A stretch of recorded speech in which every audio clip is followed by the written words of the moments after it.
Oh yeah, the dust has settled. The crowds are gone and TKO Group just keeps on winning. UFC 300 came and Max Holloway sought and conquered. I think a lot of interesting paths have opened up for several fighters potentially shaping the UFC's near future. I have pretty much nothing at all negative to say about the event. What's next for everyone? Who knows? Probably something interesting and weighted. UFC 300 marks the end of one era and the beginning of a new, in parallel with the WWE to even bigger and better everything. Yes, this is just the beginning. You know, it's the little things that get me thinking of the bigger picture so often. I've seen these people goof off on morning weigh-in shows before, but this time it stuck out to me. UFC commentators and analysts, Laura the Tank Sanko and Daniel Cormier, and some other dude that gives me vibes of the dude that did the WWE Roundtable 300 thing, decided to poke at Chris Weidman by wearing eye goggles. Now, if you were unaware, this was, or there was, or is some controversy about Weidman's last fight that was against Bruno Silva involving eye pokes. I'm not going into details here. On top of that, Weidman's eye looked nasty from his own eye poke that he suffered in the same fight. And these jokers out here wearing shop goggles. But I gotta say, they leaned into what was the online backlash. Smart move. It doesn't seem like Weidman was in on it ahead of time though. Just for the record, what we are discussing in this video, I am not mad at any of it. In fact, I found this shit pretty funny. But I'm looking at this like, wow, they are trying to get ahead of the hate for Weidman. I'm sure for some that's like obvious, but to me it's indicative of the UFC going about online sentiment in a different way. Influence is key. If can't be too safe. actions are any indication, Let me tell you something. we have to protect ourselves from quit. I'm wondering if Weidman was left out of the setup because of what precedes. Weidman gets a lick back in on Sanko, and although it's generic, a lot is said in jest. Sanko, this is taking your attention away from doing a thirst trap Instagram post. But he really surprised Daniel Cormier with the lick he had waiting for him. Stop it right now. You're the only person ever right in now. the history of the sport that has intentionally cheated with the towel when you're cheating weighing in. What do we get with that? Hey, Is there Chris, any ban can I on say that? something? Can I say one thing? Now, if we're going to lean in on Chris's victory with the eye poke shenanigans, DC towel riding on the scale is fair game. But Daniel wanted to circumnavigate that truth real quick. Laura Sanko is still finding her footing amongst her colleagues. Daniel was on one this day, and of course, he gave a little remark to Sanko, and Sanko reacted because DC had his mind in the gutter. Weidman and low-key letting out an and chuckle like they got her or something.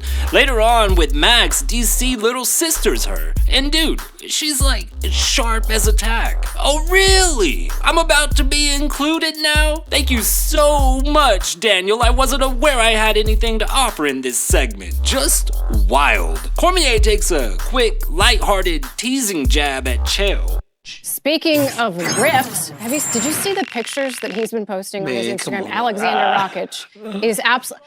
Guys, I can comment on a man's physique with. Let's let Laura ask a couple questions. Oh, okay. She's the one that does work here. I don't know how much of stuff I should believe from Chael.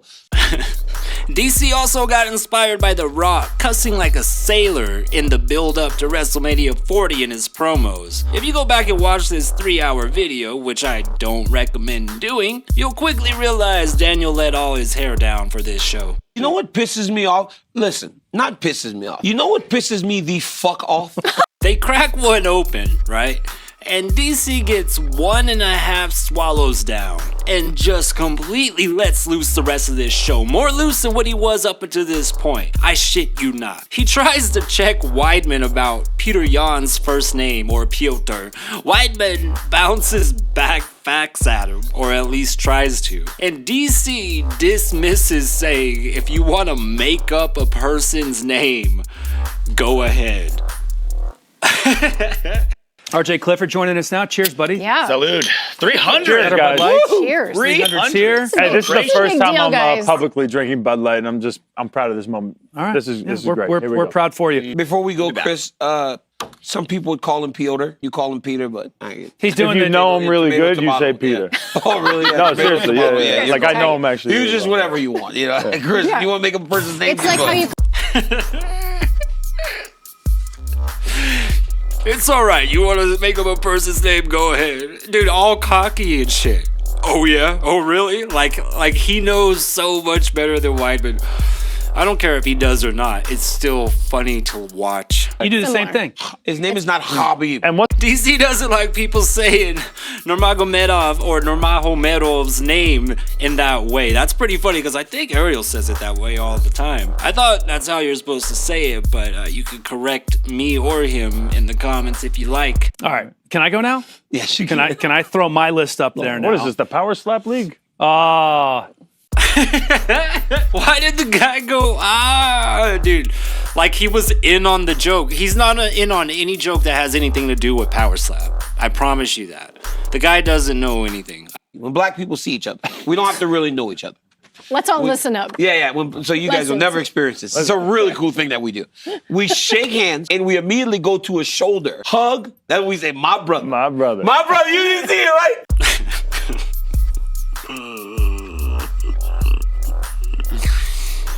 Dude, I'm half black and my white mom is more black than Daniel Cormier. Dude, he went over to Weidman like, you get it right, Weidman? No, Weidman don't get it, dude. Weidman is literally, white picket fence and apple trees and all-American, apple pie on the windowsill, type of shit like that. Chris Weidman knows exactly what this lightweight means, but is smart enough to not join in on the joke and get even more online hate. We can't have Weidman develop a Strickland-type character to work with. That would ruin Anthony Smith and Michael Bisping's matchmaking, right?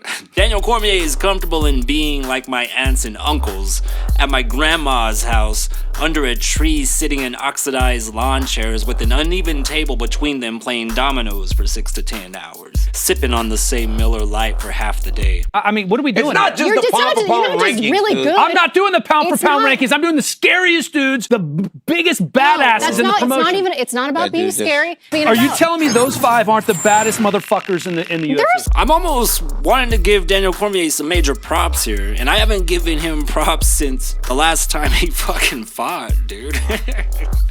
But you can see, like, if you go rewatch that real quick, he's like, oh man, no, this fucking guy, why is he here? Like, you know, he held back a little bit while he's like looking at the paper on the desk, because he knows this guy doesn't know what he's talking about. He doesn't know what a BMF is. And it also shows at the beginning they're scary.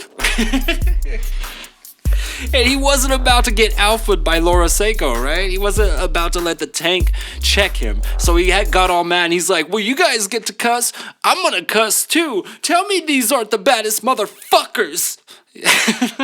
Daniel Cormier saying it's not about being scary, dude. He sounded like Beetlejuice when he said that. Like the way Beetlejuice says, cup of them.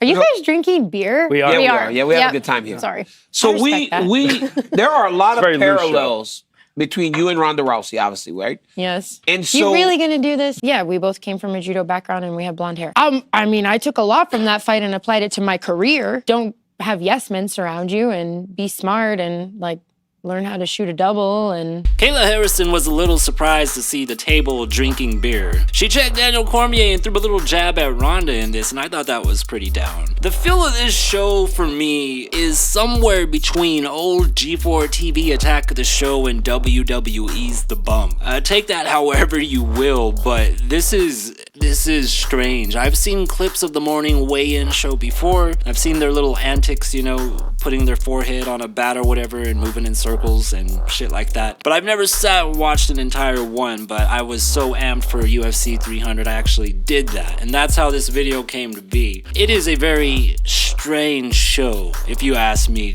for one to cover MMA. Yes, this is a new era we are entering with the behemoth that is the TKO Group. I'm seeing more and more getting in on the joke efforts from both companies. I'm seeing more and more media fade away. There has no doubt been an uptick in what I call in-house media runs. It's allowing them a bit more flexibility, and if you pay attention, you can see the subtle shifts, the alterations, the pivots. What I feel like is going to happen is the fan base is eventually going to give in to all of these shenanigans, including Power Slap, especially from like 5 to 10 years from now. For example, you may see WWE stars at a Power Slap event today and be triggered.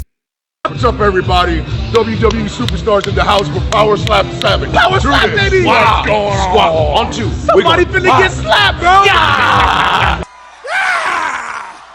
But in 2030, when UFC, WWE, and Power Slap are all touring together, I think the sentiment will be akin to the sentiment that is, just turn your brain off and enjoy the movie. It doesn't need to be a good plot. Basically, my KFC Pizza Hut analogy in the roundtable reaction video. Apathy at its finest. One that turns a profit. Especially when you consider the younger audience.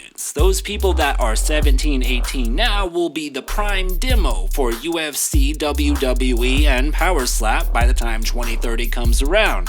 Those that actively despise pro wrestling right now and are in the prime demo will be the minority in 5 years or so. Just like the older MMA fan base that is the minority speaking out against media being pushed out for more influencer types. Look at that Power Slap Vegas event. Had Sneeko, Full Sin, Travis Scott, Machine Gun Kelly. That's not the generation that is staunchly against pro wrestling. It's the generation of, fuck it. I work in the music industry, and what I'm talking about here for me parallels the genre of hip-hop music. SoundCloud rap came about and birthed some of the biggest names for a new generation. People like Lil Peep, XXXTentacion, Lil Uzi Vert, Lil Yachty, the aforementioned Travis Scott, even though his ascension was a bit different from the others listed. Y'all remember Slim Jesus?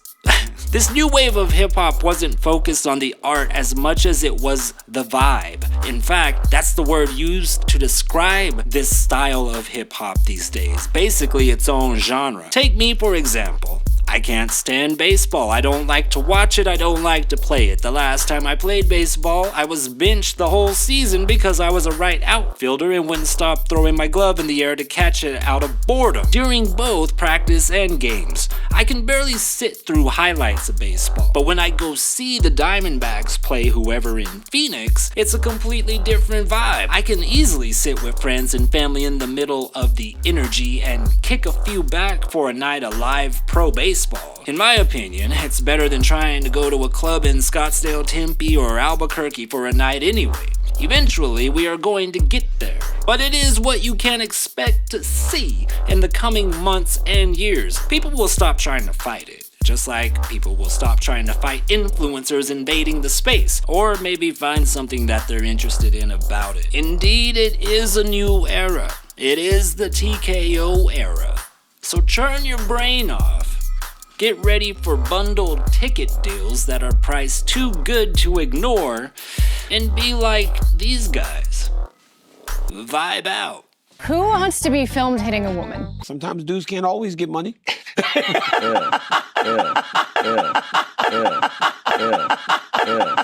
they call me Joe because I am forever sunning y'all.